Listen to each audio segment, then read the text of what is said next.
নমস্কার বন্ধুরা, আসন্ন লোকসভা ভোটে যাদের ডিউটি পড়েছে, বিশেষ করে যারা প্রিসাইডিং অফিসার হিসেবে নিযুক্ত হয়েছেন বা অনেক সময় ফার্স্ট পোলিংকেও প্রিসাইডিং অফিসারের কাজ করতে হয়, তো তাদের জন্য এই ভিডিওটি অত্যন্ত গুরুত্বপূর্ণ হতে চলেছে। এই ভিডিওতে ফর্ম 17C, যেটা মূল যে ফর্ম বলা যেতে পারে, পুরো ভোটটা কেমন ভাবে হয়েছে এই ফর্ম থেকেই বোঝা যাবে এবং সমস্ত রিসিভিং সেন্টারে এই ফর্মটিকে কিন্তু গুরুত্ব দিয়ে চেক করে নেওয়া হবে। সেই ফর্মটি আমি একেবারে একটি উদাহরণ দিয়ে ফিল আপ করার পদ্ধতিটি বলে দিচ্ছি। প্রথমে, election to the house of the people of legislative assembly of the state union territory, এটা আমাদের ক্ষেত্রে সবার ক্ষেত্রেই ওয়েস্ট বেঙ্গল হবে। ফ্রম, এবার যেহেতু লোকসভা ভোট হচ্ছে, কনস্টিটিউয়েন্সিটা আমি 13 রানাঘাট কনস্টিটিউয়েন্সি দিয়েছি। এটা যে কোনো কনস্টিটিউয়েন্সি হবে। যে লোকসভায় আপনার ডিউটি, তার নাম্বারটা দিতে হবে প্রথমে, তারপরে নামটা লিখতে হবে। সেটা আপনারা পেয়ে যাবেন ডিউটির ওখান থেকেই, সমস্ত কাগজপত্রে এটা লেখা থাকবে। Number and name of the polling station, এটা আমি একটি উদাহরণ দিয়েছি। যে পোলিং স্টেশনে ডিউটি থাকবে তার নম্বর এবং নাম লিখতে হবে।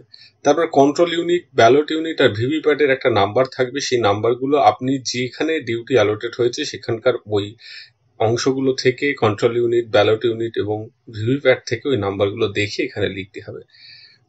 এরপরে total number of electors assign to the polling station, যে সংখ্যক আপনার ওই ইলেকটোরাল রোলে ভোটারের সংখ্যা আছে সেই সংখ্যকটা লিখবেন। তার সাথে যদি ইডিসি ভোট কেউ দেয়, সেটা আগে থেকে জানা থাকবে না। যদি ইডিসি ভোট দেয়, ধরা যাক আমার এক্ষেত্রে দেখিয়েছি 4 জন ইডিসি ভোট দিয়েছেন, তাহলে 1036 জন মূল ভোটার ইলেকটোরাল রোলেই রয়েছে আর 4 জন ইডিসি ভোট দিয়েছেন। টোটাল এই সংখ্যাটা এইভাবে প্লাস করেই দেখাবেন।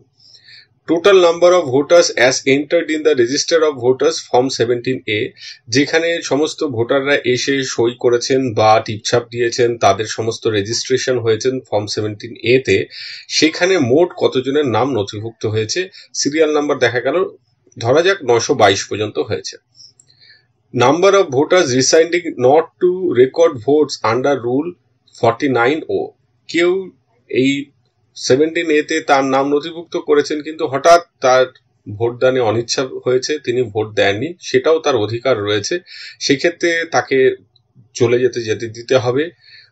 পাশাপাশি এইটা রেকর্ড রাখতে হবে কি কতজন এইরকম ভোটার থাকলেন। ধরা যাক যে বুথে ভোটে গেছেন সেক্ষেত্রে 2 জন এরকম ভোটার আছে। যদি কেউ না থাকে, সাধারণত কেউ এমন থাকে না, সেক্ষেত্রে নীল লিখবেন, ওই 02 এর জায়গায় নীল লিখবেন। Number 4, number of voters not allowed to vote under rule 49M, ধরা যাক ভোটিং প্রসিডিওর ভায়োলেশন হয়েছে, প্রিসাইডিং অফিসার 3 জনকে ভোট দিতে দেননি, তাহলে সেক্ষেত্রে নাম্বারটা 3 লেখা হয়েছে। যদি এই সংখ্যাটা কম বেশি হতে পারে কিংবা একেবারে যদি না থাকে এরকম কেউ, তাহলে নীল লিখবেন।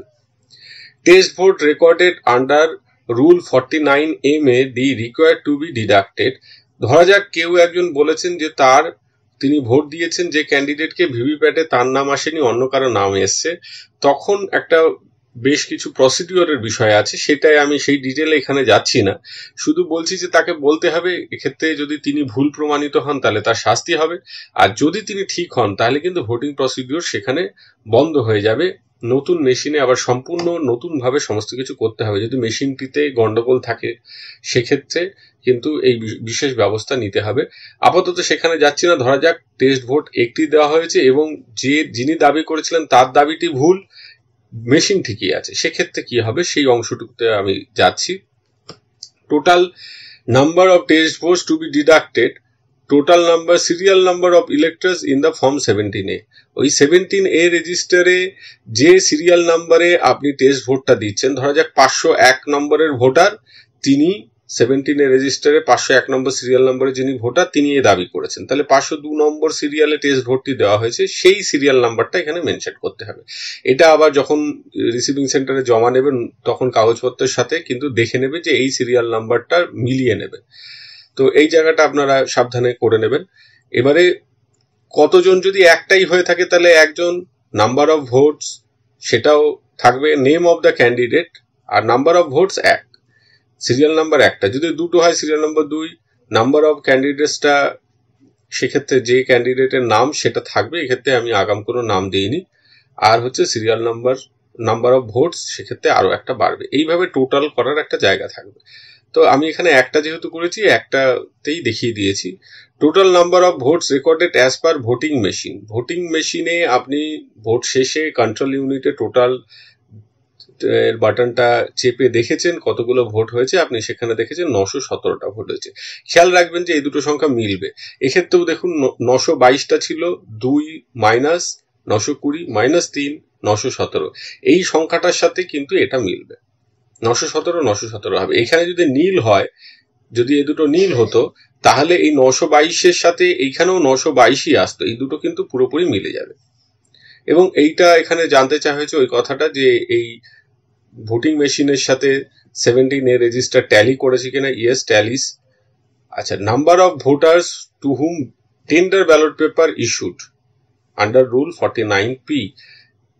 এই ধরা যাক 3 জনকে টেন্ডার ব্যালট পেপার ইস্যু করা হয়েছে, তাহলে টেন্ডার ব্যালট পেপার যেগুলো পেয়েছেন সিরিয়াল নাম্বার 1 থেকে 20 পর্যন্ত 20টা পেয়েছেন, ইস্যুড 3টে, 18 থেকে 20 পর্যন্ত। এটা ক্ষেত্রে মনে রাখবেন অ্যাকচুয়ালি 20 থেকে 18 পর্যন্ত শেষ সিরিয়াল থেকে আপনি দেওয়া শুরু করবেন টেন্ডার ব্যালটের ক্ষেত্রে। যদি একটা ইউজ হয় শুধু 20, এবার যতগুলো ইউজ হবে শেষ থেকে দিতে দিতে চলবে। এক্ষেত্রে যেহেতু 3, তাই 18 থেকে 20 বা 20 থেকে 18, আর আনইউজ থেকে গেল যেটা রিটার্ন দিতে হবে সেটা 17টা থাকলো। এরপরের অংশটা রয়েছে অ্যাকাউন্ট অফ পেপার সিল। এক্ষেত্রে পেপার সিল কতগুলো সংখ্যায় পেয়েছেন, 3টে ধরা যাক পেয়েছেন, সিরিয়াল নাম্বারগুলো এত থেকে এত। এবার পেপার সিল ব্যবহার করেছেন, প্রথমটি সাধারণত ব্যবহার করা হয়, তাহলে 1, তাহলে আনইউজড হচ্ছে 2 আর 3, আর ড্যামেজ কোনোটা নেই।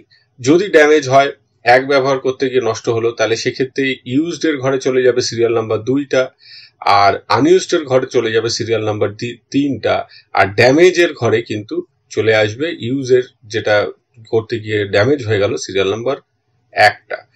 এবারে সিগনেচার অফ পোলিং এজেন্ট, এখানে সমস্ত পোলিং এজেন্টদের স্বাক্ষর করাবেন যারা উপস্থিত থাকবে, 3টে বা 4টে যারা উপস্থিত থাকবে বিভিন্ন দলের পোলিং এজেন্ট, তাদের সই করিয়ে নেবেন। প্রিসাইডিং অফিসার সই করবেন এবং স্ট্যাম্পটা মেরে দেবেন, ডেট প্লেস লিখবেন। এই মোটামুটি কাজ রয়েছে। আশা করি সকলে বুঝতে পারলেন। তবু যদি কারো কোনো প্রশ্ন থাকে অবশ্যই কমেন্টে প্রশ্ন করবেন, আমি চেষ্টা করবো আপনাদের প্রশ্নগুলোর উত্তর দেওয়া। আজকে এই পর্যন্ত, সকলে ভালো থাকবেন, সুস্থ থাকবেন, ধন্যবাদ।